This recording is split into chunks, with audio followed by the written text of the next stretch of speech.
যারা এই খবর দিচ্ছে আমাদের, তাদের উপরে আমরা আস্থা নিতে পারছি না।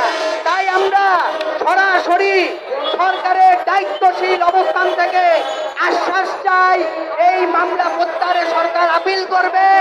2, এই গাড়ি চলাচলের এই নীতিমালা প্রণয়ন দরকার, ড্রাইভিং লাইসেন্স দরকার, গাড়ির লাইসেন্স দরকার, রুট পারমিট দরকার, সেই রুট পারমিটের ব্যবস্থা করবে।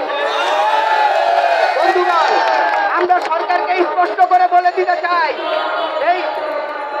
এই দেশে বুয়েট সহ অসংখ্য বিশ্ববিদ্যালয় আছে।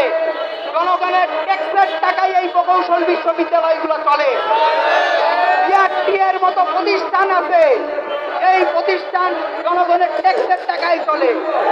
সেখানে এত অসংখ্য প্রকৌশলীর আমরা বেতন ভাতা দেই।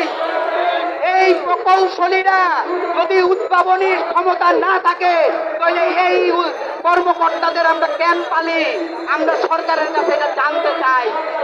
আমাদের লোকাল এই মিস্ত্রিরা আছে, তাদের উদ্ভাবনীর শক্তি দিয়ে, তাদের চিন্তা করার সক্ষমতা দিয়ে তারা কোনো স্কুল কলেজ যায়নি, কিন্তু চিন্তা করার সক্ষমতা দিয়ে আপনারা দেখবেন সমগ্র বাংলাদেশে প্রায় 12 থেকে 13টি মডেলের এই ব্যাটারি চালিত গাড়ি চলে।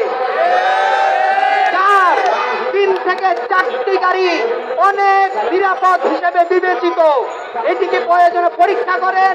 যান্ত্রিক ত্রুটি যদি থাকে, সেই যান্ত্রিক ত্রুটিকে নিরসনে